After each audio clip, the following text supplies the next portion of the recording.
Padahastasana. Padahastasana est la posture du coup de la pince debout. Posture qui va solliciter un gros étirement de toute votre chaîne postérieure. La chaîne postérieure allant de derrière du pied, passant au niveau des mollets, des ischios, des lombaires, des vertèbres thoraciques, des vertèbres cervicales et donc jusqu'à l'occiput derrière le crâne. On va étirer toute cette partie-là. Donc on va voir vraiment la pince debout dans sa fonction étirement. D'accord ? Pour commencer, on va commencer par un petit peu étirer toutes ces parties-là avant de commencer à se jeter debout pour aller toucher ses pieds, le sol ou voire même encore plus bas. On va commencer du coup au sol par relâcher la partie lombaire avec la posture du chat. Donc vous allez vous mettre à quatre pattes, posture de la table et effectuer en dynamique une dizaine de respirations sur la posture du chat. Donc je vais avoir les mains au niveau des épaules, les genoux au niveau des hanches et je vais inspirer, cambrer, expirer, arrondir mon dos, pousser dans mes paumes de main, contracter mes fesses et enrouler ma nuque. Faites bien le mouvement de la nuque aussi sur l'extension et la flexion qui va être primordial pour la suite. Une fois que vous avez fait vos 10 flexions-extensions en posture du chat, nous allons du coup relâcher encore un petit peu les lombaires avec la posture de l'enfant. Je m'assois sur mes fesses, hop, mes fesses au niveau de mes talons, je pose la tête au sol, j'inspire, je cherche à allonger ma colonne vertébrale en poussant mes fesses loin derrière moi et mes bras loin devant moi. J'inspire, je me grandis et j'expire, je relâche. J'inspire par le nez et j'expire par la bouche. Pareil, une dizaine de respirations également. Une fois que l'on a fait ça, on va passer en position chien tête en bas. Donc, position à quatre pattes, hop, pieds crochetés à l'arrière. Et là, on va pousser ses genoux, poser ses talons au sol si on y arrive et allonger sa colonne vertébrale. Si vous n'arrivez pas à faire un chien tête en bas comme ceci, que vous avez les talons qui se décollent et le dos qui s'arrondit, ce n'est pas grave. Gardez vos talons le plus décollés possible, levez bien les talons, fléchissez les genoux et par contre, poussez les fesses vers le haut afin d'envoyer les aisselles vers les genoux. Vous inquiétez pas, ça vous tirera tout autant les ischios et les mollets et progressivement, vous pouvez passer d'une jambe sur l'autre pour chercher à amener le talon au sol tout en gardant les fesses vers le haut et la colonne vertébrale la plus allongée possible. J'inspire, je souffle et je reste cette fois 2 fois 10 séries de respiration. J'inspire par le nez, je souffle par la bouche, je cherche vraiment à étirer mes mollets et mes ischios. Puis je repasse en Vajrasana afin de continuer l'étirement des mollets et des ischios, mais de façon dissociée. On va du coup lever les fesses, crocheter par exemple le pied droit pour commencer à l'arrière, envoyer la jambe gauche devant et là on va poser les mains au sol et poser la cheville, du coup le talon avec une cheville fléchie au sol. On va chercher, si on peut, à aller chercher main opposée le pied de devant. Si on ne peut pas, ce n'est pas grave, on pense bien à envoyer les fesses loin derrière et on pose ses mains au niveau de son genou. On peut s'équilibrer avec l'autre main pour ne pas prendre de risque ou avec le mur pour ne pas prendre de risque de se faire mal au niveau des ischios. On reste du coup dans notre position la plus basse possible pendant 10 cycles de respiration par jambe. Et progressivement, je vais allonger du coup ma fesse vers l'arrière, mon pied vers l'avant. Hop, je pousse les fesses vers l'arrière, mon pied vers l'avant, main opposée devant et je cherche à descendre et à gagner en amplitude progressivement. J'inspire, je peux inspirer tête en haut et expirer tête en bas. Une fois que j'ai fait mes 10 cycles par jambe, je suis enfin du coup étirée au niveau déjà de tous mes membres inférieurs. Maintenant, pour continuer mon étirement, je vais passer en pince assise. Dans un premier temps, je vais donc m'asseoir, tendre mes jambes et travailler ma mobilité au niveau de ma nuque. Mon dos va rester le plus droit possible et mes jambes les plus tendues possible. On appelle cette posture-là la posture du bâton, donc comme si on formait une équerre. entre nos jambes et notre buste. Mes mains sont sur mes cuisses et je vais faire une flexion-extension de ma nuque en gardant mes épaules les plus basses possibles. C'est très important. N'enroulez pas vos épaules et n'enroulez pas votre dos. Vous allez être limité au niveau de votre flexion-extension. Le dos est droit, les épaules sont basses. Et on est parti pour 2 x 10 flexion-extension de la nuque. Vous allez voir que lorsque vous allez faire votre flexion-extension de nuque, progressivement, l'étirement va descendre au milieu du dos. Et là aussi, la posture de la pince va étirer. Donc vous avez vraiment besoin de travailler votre mobilité de la nuque aussi avant d'aller chercher vos pieds. Une fois qu'on a fait les 2 x 10 respirations sur la flexion-extension de la nuque, on est complètement relâché. On va se focus en pince assise dans un premier temps sur l'étirement encore un petit peu lombaire et ischio. Donc on va garder le dos le plus droit possible, les mains parallèles aux jambes et on va avancer le buste et reculer le buste pour chercher à descendre le dos le plus droit possible. On va faire une dizaine de répétitions comme ceci, toujours calé sur la respiration. J'inspire et j'expire. J'inspire, j'expire. Et mes mains vont progressivement aller le plus loin possible. Une fois que j'ai fait mes 10 répétitions le dos droit, je peux laisser mes mains sur mes cuisses, enrouler ma tête et me faire une dizaine de répétitions dynamiques, lentes bien entendu, et contrôlées en m'aidant de mes mains, en enroulant ma tête et mon dos. Donc là, j'ai le droit d'avoir le dos rond. J'enroule du coup ma tête pour commencer. J'inspire, j'expire, j'enroule ma tête et je laisse glisser mes mains le plus loin possible où je peux. Puis je pousse dans mes paumes de main pour m'aider à me redresser. Et je les remets et j'inspire du coup sur la remontée. Et j'expire. J'inspire. Et j'expire. Une fois que j'ai fait mes 10 cycles de respiration en dynamique, je vais rester 2 fois 5 cycles de respiration dans ma position la plus basse possible avec la nuque enroulée. Je sais qu'il est difficile pour les personnes qui sont raides d'aller chercher leurs pieds et en plus d'enrouler la tête. C'est normal, c'est le but de l'étirement complet de la chaîne postérieure, d'accord? Quand vous regardez en face, là, toute la partie du coup scapulaire et cervicale est relâchée, alors que là, elle est étirée jusqu'au bout, d'accord? Donc vous allez faire 3 cycles de 5 respirations en position la plus basse possible. Vous inspirez, vous expirez et vous restez en bas pendant vos 5 respirations. Et vous le faites 3 fois. Une fois qu'on a fait tout ça, on est enfin apte à pouvoir se lever et attaquer une pince debout sans prendre de risque de se faire mal. Donc redressez-vous doucement, ne vous faites pas mal. Vous allez, dans un premier temps, vous grandir parce qu'il faut vous étirer dans tous les sens. C'est-à-dire que l'étirement en position pince doit se faire aussi quand on est tête en bas. Donc on commence par le faire tête en haut pour pouvoir conserver cet étirement, on va dire tête en bas. Donc je suis debout, les pieds sont à la largeur de mon bassin, parallèle, donc vraiment, hop, le bassin étant les os des crêtes iliaques. Je ne veux pas avoir de bassin comme ça, ni comme ceci. On commence les pieds à la largeur du bassin, ça va vous permettre aussi d'avoir un meilleur appui et de pouvoir gérer du coup votre étirement sur ce plan-là. Et là, vous allez avoir beaucoup de différences également. Vous allez du coup inspirer, vous grandir. Expirez, descendre les mains, les poser sur les cuisses et là, envoyez les fesses loin derrière et gardez le dos plat jusqu'à descendre à la perpendiculaire. Poussez bien les fesses le plus loin possible. Et inspirez et expirez une dizaine de fois. Puis vous fléchissez les genoux, vous vous redressez et vous remontez. Vous inspirez et cette fois, vous descendez les mains et lorsque vos mains passent votre visage, vous regardez vos mains avec vos yeux, vous descendez votre tête, vous enroulez votre tête, vous continuez toujours de regarder vos mains et là, votre nuque s'enroule, vos mains glissent sur vos cuisses, les fesses reculent le plus loin possible et là, cette fois, on a le droit d'enrouler le dos et de descendre le plus bas possible où on est capable de descendre.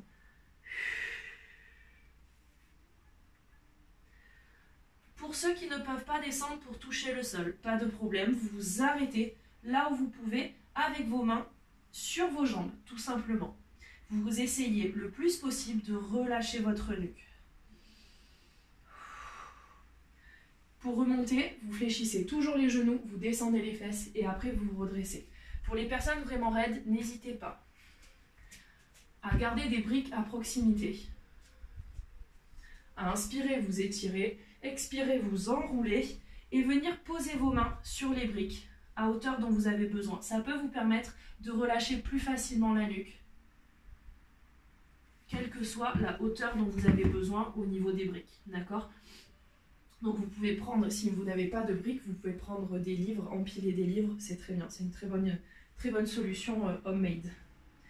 Une fois que vous avez fait du coup avec les briques, votre descente la plus basse possible, vous allez essayer de rester 3 fois 5 cycles de respiration sur la position la plus basse, avec les mains sur les briques ou avec les mains sur vos tibias, comme vous le souhaitez. Une fois que vous avez atteint du coup, vous allez voir que progressivement le corps va se relâcher, vous allez descendre de plus en plus bas. On va supprimer l'appui des mains, c'est ce qui fait entre guillemets le plus mal. Et encore, pas encore. Donc vous allez descendre, inspirez, vous grandir, expirez, regardez vos mains, glissez vos mains sur votre corps, enroulez votre nuque, vos dorsales, vos lombaires, descendre le plus bas possible de vos capacités et quand vous êtes au plus bas, attrapez vos coudes et relâchez votre tête. Et là, vous allez jouer sur le fameux plan de je vais avancer légèrement les fesses en gardant du coup l'appui au niveau de mes pieds. Et vous allez avoir un double étirement. L'étirement du coup du poids de vos bras sur vos cervicales qui vont vous permettre de relâcher aussi votre nuque et d'étirer un petit peu plus la partie haute de la chaîne postérieure. Et le fait d'avancer comme ceci sur vos pieds, au lieu de pousser vers l'arrière et d'avoir les pointes de pied qui se décollent, d'avoir un meilleur étirement au niveau des mollets. Donc je cherche avec mes coudes à toucher le sol, mais en même temps, je cherche à équilibrer mon appui au milieu de mon pied, sans avoir pour autant les talons qui se décollent ou les pointes de pied qui se décollent. Et là, je cherche à rester aussi 3 fois 5 cycles de respiration. Entre-temps, bien entendu, je peux soit reposer mes mains sur mes briques pour prendre de la récupération, faire des petites flexions-extensions unilatérales, pareil pour prendre un peu de récupération, ou me redresser complètement pour faire redescendre le sang avant de redescendre tout en bas. Voici du coup la deuxième étape. La troisième étape, ça va être l'étape du lien, donc que je vous disais qui est quand même encore un peu plus difficile. Le lien, en fait, va être pour vous un objectif à atteindre. Si votre objectif est de toucher le sol, ça veut dire que vous allez être capable de faire un lien avec vos mains et de le passer bras tendus sous vos pieds. Ça donne ça. Au niveau de la mobilité, du coup, on va dire maximale que l'on peut atteindre, on va du coup lier ses mains, hop, les descendre et on va pouvoir passer un pied après l'autre, du coup, ses pieds. Ou alors, dans l'autre sens, lier les mains dans le dos, les descendre, hop, passer les fesses. Et là, en fait, on va garder les mains liées derrière les chevilles et on va pouvoir sortir, hop là, de son lien. Pour ceci, il faut être capable du coup de se lier les mains dans les jambes, derrière les jambes. Donc vous allez commencer debout. Envoyez vos fesses en arrière, comme si vous voulez commencer un squat.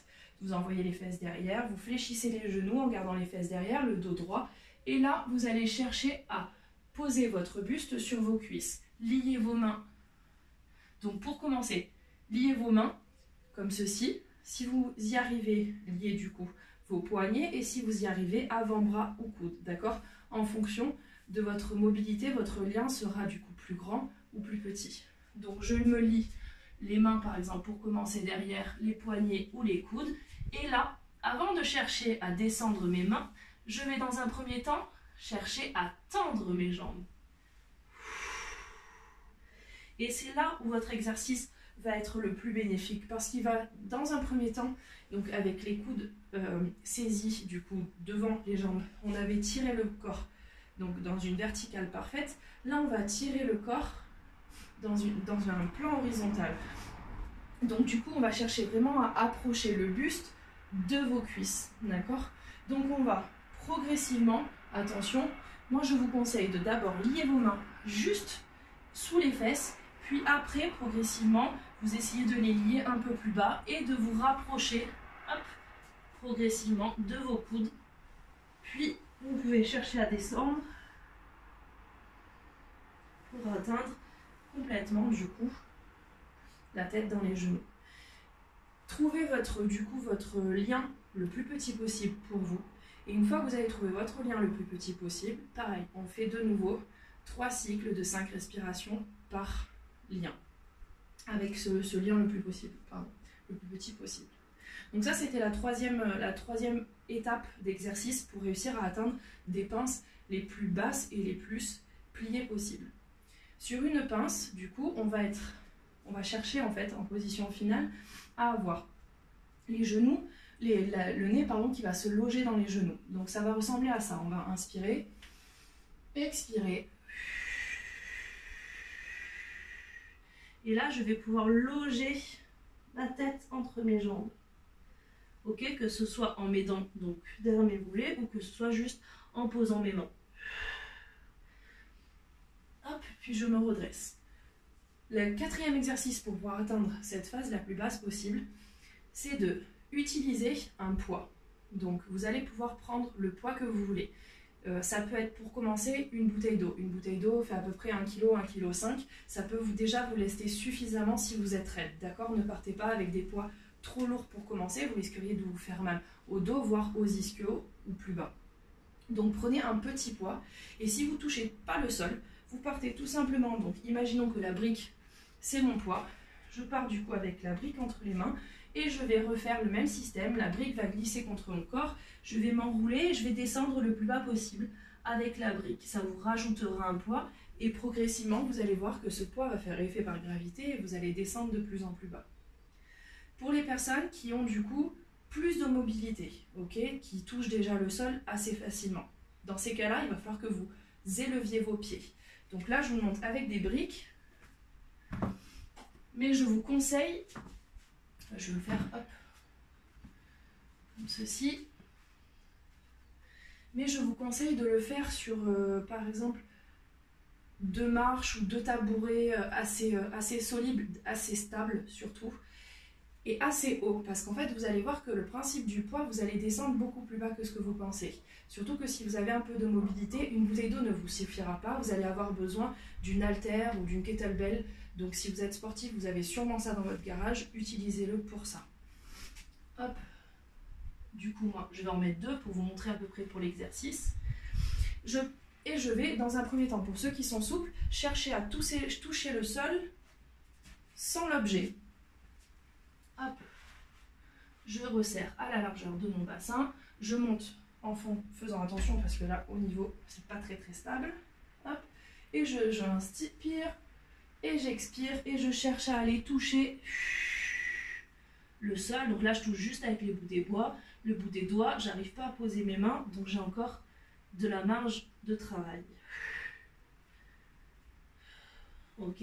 Je peux, pour chercher main à plat, peut-être enlever une brique et essayer de voir quel est mon niveau. Enlever une brique, rajouter une demi-brique ou un livre pour essayer de voir mon niveau. Et si je veux du coup chercher à poser les mains, je reste sur cette hauteur et je prends un poids.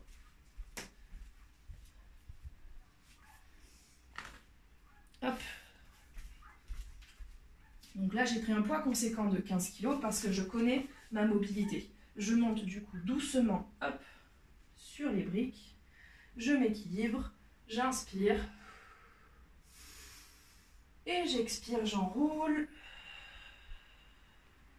Et je cherche, voilà, à caler du coup mes doigts sous le poids pour chercher à descendre le plus bas possible. Et là, je suis étirée complètement. Et encore, j'aurais pu, je pense, prendre une 3e brique pour ne pas avoir le poids posé au sol et chercher vraiment à m'équilibrer à 100%. Après, je relâche le poids au sol et je redescends en faisant très attention, toujours pareil à mon dos, je fléchis les genoux, je descends les fesses et après je me redresse. Pareil, pour cet exercice-là aussi, que ce soit avec ou sans poids, restez 3 cycles de 5 respirations minimum. Je pense avoir fait le tour du coup de Padahastasana sur toute sa fonctionnalité pour de l'étirement pur. Attention, que ces 4 exercices sont primordiaux pour pouvoir atteindre une mobilité du coup plus agréable et un étirement plus agréable sur cette posture-là. N'oubliez pas les petits exercices au début avec le chat, le chien tête en bas et tout ça pour pouvoir évoluer. Et n'oubliez pas surtout que le premier secret pour pouvoir atteindre des niveaux de mobilité comme cela, surtout quand on n'est pas très souple à la base, c'est la rigueur, la régularité et la discipline dans votre pratique. Donc Niyama étant le deuxième pilier fondamental du principe, du coup des principes yoga, si vous n'avez pas de rigueur, que vous ne vous imposez pas de travailler votre pince ne viendra pas du jour au lendemain. Donc forcez-vous à la travailler. Ça peut être 1 minute par jour, sans refaire toute la séance qu'on a fait. Si vous voulez vraiment prendre le temps, vous refaites toute la séance. Peut-être pas tous les jours dans ces cas-là, parce que là, la séance est conséquente. Vous pouvez la l'espacer de 2-3 jours. Par contre, rien ne vous empêche tous les jours de vous étirer, de faire quelques pinces au sol, quelques étirements unilatéraux au niveau des adducteurs, et après, de vous faire quelques pinces debout avec, du coup, ne serait-ce que déjà vos coudes, sans forcément tous les équipements dont vous avez besoin. Voilà, focus aussi sur le deuxième chakra, sur cette posture, donc Padahastasana. Et vous verrez que progressivement, vous allez pouvoir poser les mains au sol, voire pouvoir tirer le plus de bénéfices possible de tout cet étirement de chaîne postérieure grâce à Padahastasana.